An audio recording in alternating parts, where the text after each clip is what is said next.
I just remember this as a Phil Spector song. Yeah, Whoever was singing it is by the by, but it was one of those female belting lead vocals from the '60s, yeah. and the Wall of Sound, and very much the whole tone of it was inviting you back to this potential cavalcade of fun to be had at Christmas time with her and the rest of the merry band, and Phil Spector playing Russian roulette or whatever. And anyway.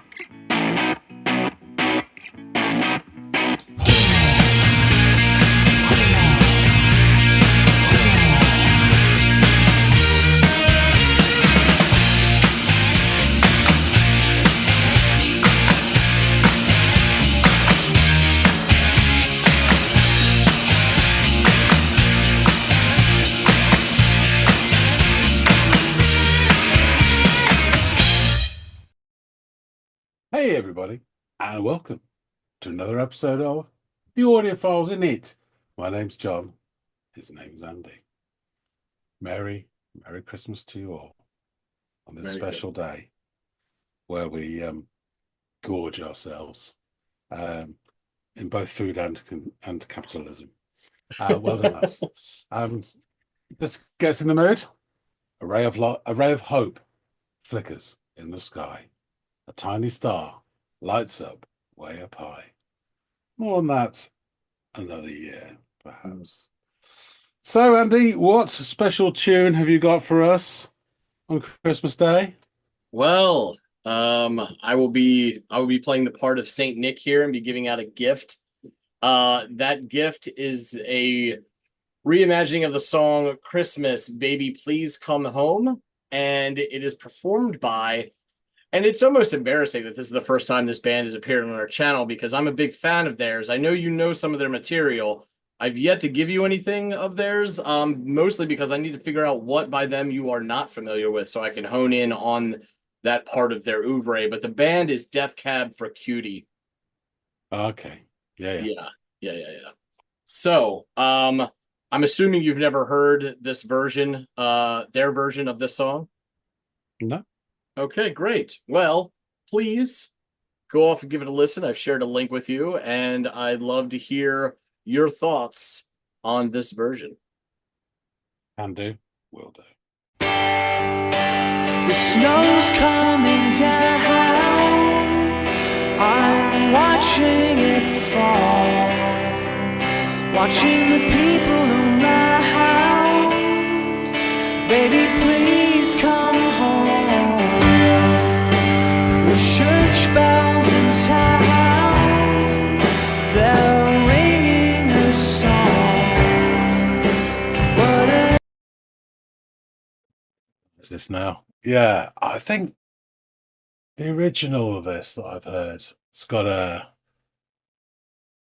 full-blown like 60s female lead, one of those big voices, and I'm sure it was a Phil Spector production. Yeah, that piano chord was lovely, and then we've got this sort of snare drum that sounds kind of crunchy, like someone walking on snow that's been like iced over. You get that extra crunch. It sounds good. Sounds good. a happy sound. Baby, please come home. They're singing Deck the Hall, Bass drum. but it's not like Christmas at all. I remember when you were here, and all the fun we had last year. Pretty lights on the tree, I'm watching them shine. You should be here with me. Baby, please come home.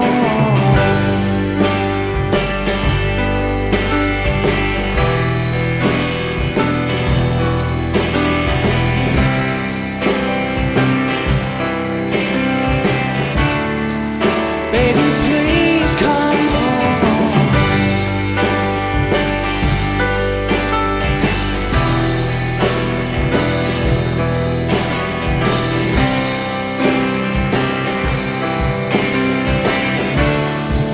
Baby, please come home.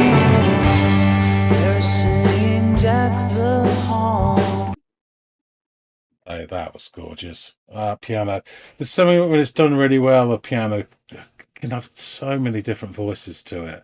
But that like indicated a bit of warmth and a bit of sort of almost supplication as well. It's really nice, really pretty. But it's not like Christmas at all. I remember when you were here and all the fun we had last year. If there was a way, I'd hold back these tears. But it's Christmas Day, baby, please come home. Nice.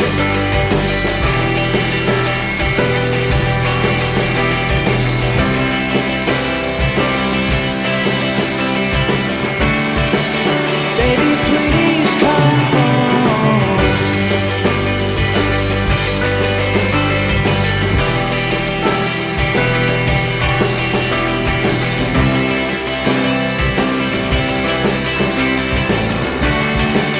Baby, please come home.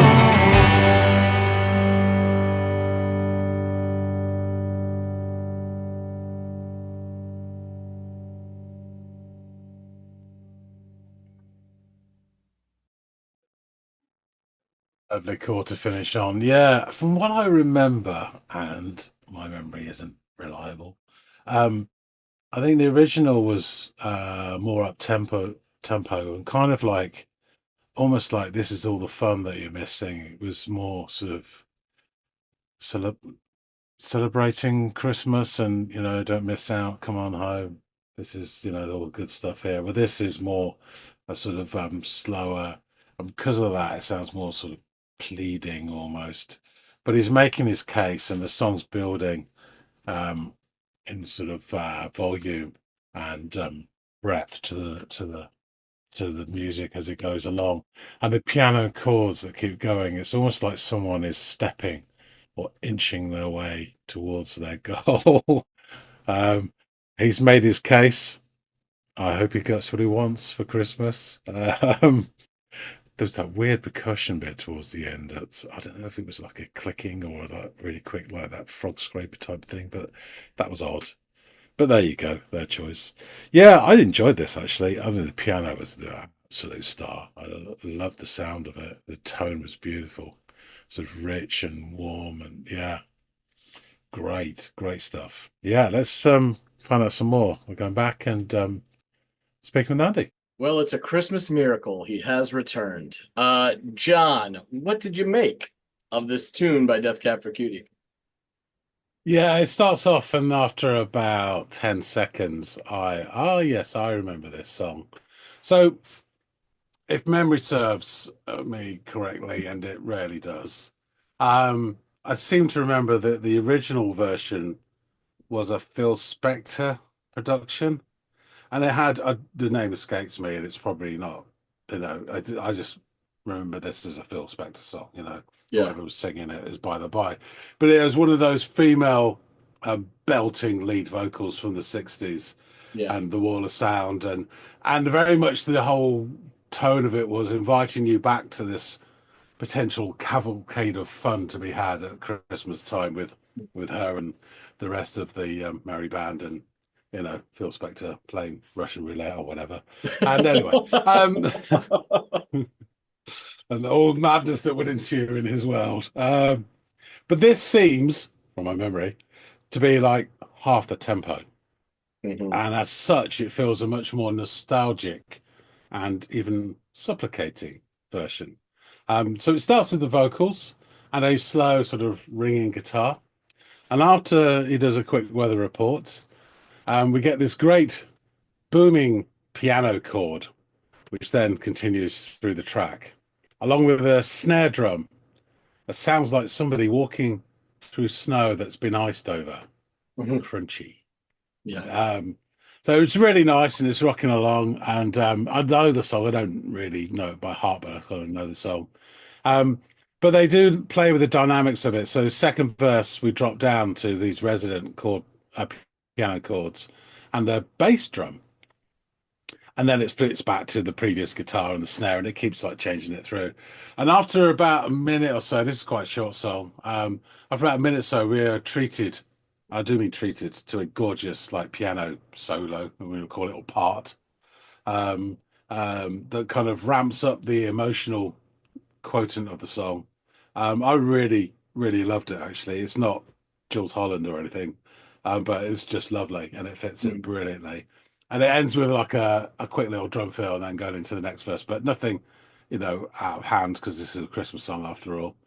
And the piano chords as they're going along, it just made me think of somebody stepping or inching towards their goal. Bit by bit, he's trying to wear them down. This is less invitational and more like, oh, please, come on. It's tugging on their coat, come on. So yeah, the music starts to fill out. It's not quite wall of sound, thank goodness. And then you get this really nice higher piano part as well. It changes from the sort of resonant chords to this bit. But we also get then some really odd percussion. I don't know if it's clicking or if it's like high speed, that frog scraper thing, but it's just odd. I don't know what the hell that is. Yeah. I don't know if that's his windscreen wipers have gone mental or something. I don't know, but it just felt strange. But fair enough. And then we finally end with the very appropriately with that final piano chord ringing out. Well, he's made his case, and I hope he's successful in his plea. I really enjoyed this version. I have very dim, memories of the original. I don't know. I've got a feeling I've heard this through other people as well. This song, it's one of those ones, a bit like sort of the Bobby Darin and all that sort of stuff that gets recycled again and again. But I really like this version, and I think the piano part in particular is just an absolute standout star of it, and it was great. But it had a lovely vibe to it as well. It was kind of this, pleading, but not in a, like James Brown sort of puts his cape on at the end and struggles back to the microphone type thing. It was, it was still playful in a way, and it just had a lovely spirit to it. So yeah, I was impressed with this. I really like this a lot. Awesome, man. I'm glad you liked it. Yeah, the piano is the star for me as well. Yeah. And they do that from time to time in their work. So there's just some beautiful keys that appear in some Death Cab stuff. So I was like, oh, this is a perfect example of that. If you're familiar with Death Cab, then this will feel like at home or almost like this is their own song with the way that the piano kind of noodles its way through. Also, Gibbert's voice for me is one of those where it's like it's a really wholesome sounding voice, like an untainted, clean style of singing. It kind of reminds me of like Paul Simon has that quality about him too, where his voice is just really clean and wholesome sounding to me. It's hard to miss any word he delivers. And Gibbert's got a little bit of that going on for him as well. And it's a style that I think matches Christmas songs really well. So yeah, this worked out for me. It's not and the reimagining of it warmed me to this song because again, it's a different animal when you hear it done other ways. And when done in that way, sort of true to the original, it doesn't resonate near as much with me as this sort of slowed down version of it does, which gives it a completely different emotional feel than the original, which is another reason why I like it. So I'm glad you kind of picked up on a lot of that stuff as well and enjoyed the listen. I'll jump into the band a little bit and about this song and where it appears. Death Cab for Cutie, they're an American rock band formed in Bellingham, Washington in 1997. Their music has been classified as indie rock, indie pop, and alternative rock. And the band is currently composed of Ben Gibbert, vocals, guitar, piano, Nick Harmer on bass, Dave Depper on guitar, keyboards, and backing vocals, Zach Ray on keyboards and guitar, and Jason McGarr on drums. Founding guitarist Chris Walla left the band in 2014 after 17 years playing with them. The band was originally a solo project of Gibbard, who expanded the project into a complete group upon getting a record deal. They released their own debut album, Something About Airplanes, in 1998. The band's fourth album, 2003's Transatlanticism, broke into the mainstream both critically and commercially. Its songs were featured on various TV series and films, and the band's major label debut for Atlantic Records 2005's Plans went platinum. The band's 10th and latest studio album, Asphalt Meadows, was released on September 16th of 2022. Alongside their 10 full-length studio albums, the band has released four EPs, 2 live EPs, 1 live album, and 1 demo album. And the album on which this track features is titled Maybe This Christmas Tree, which is a holiday compilation album released in October of 2004 through Network Records, featuring contemporary musicians performing both classic and original Christmas songs. AllMusic's Mackenzie Wilson awarded the compilation 4 out of 5 stars and called it Network's finest Yuletide compilation yet. The 12-track album features several artists, including the Polyphonic Spree, the Ravenettes, Pedro the Lion, Lisa Loeb, Jars of Clay, and many more. Daryl Sturden of The Tinnitus wrote of the album, "Meet Santa's little hipsters. Uber cool customers like the Ravenettes and Death Cab for Cutie band together to raise funds to buy toys for needy kids." He would add, "Polyphonic Spree give John Lennon's Happy Christmas or Happy Xmas War is Over the full choir treatment. Death Cab take Phil Spector's Christmas, Baby Please Come Home for a spin, and Lisa Loeb rings those jingle bells." And Alex Steininger. I've got that. Oh, you do? You have the Lisa Loeb jingle bells? Just as a track. That's on my Christmas playlist. Yeah, her voice is absolutely superb in that. But yeah, I just got it. I didn't know where it came from. I just happened to stumble across it. Yeah. Well, there you go. Happy accident. Yeah, they share the spot, or she shares the spotlight with Death Cab on this compilation album. So, and there's some misses on this album, if I'm going to be honest with you. But there are a handful of really interesting renditions of Christmas songs worth giving a listen. So, if you're feeling, in the spirit this week, give that album a listen and pick through it. Alex Steininger reviewed the album and wrote, "The Polyphonic Spree's Happy Christmas War is Over is a beautiful cover of Lennon's classic. The choir infusing new life into a song that most couldn't touch, but the Polyphonic Spree does a more than impressive version of. Meanwhile, the Ravenettes, the Christmas song, evokes good tidings and a mid-tempo as a laid-back rocker.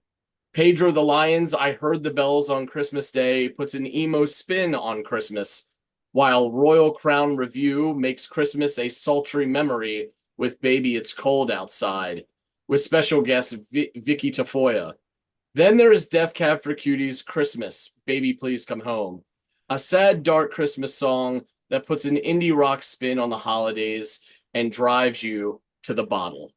So yeah, I could see maybe the melancholic take on this song and the down tempo might lead you to tap into that wassail or eggnog. But yeah, let's jump into these lyrics. "The snow's coming down. I'm watching it fall, watching the people around.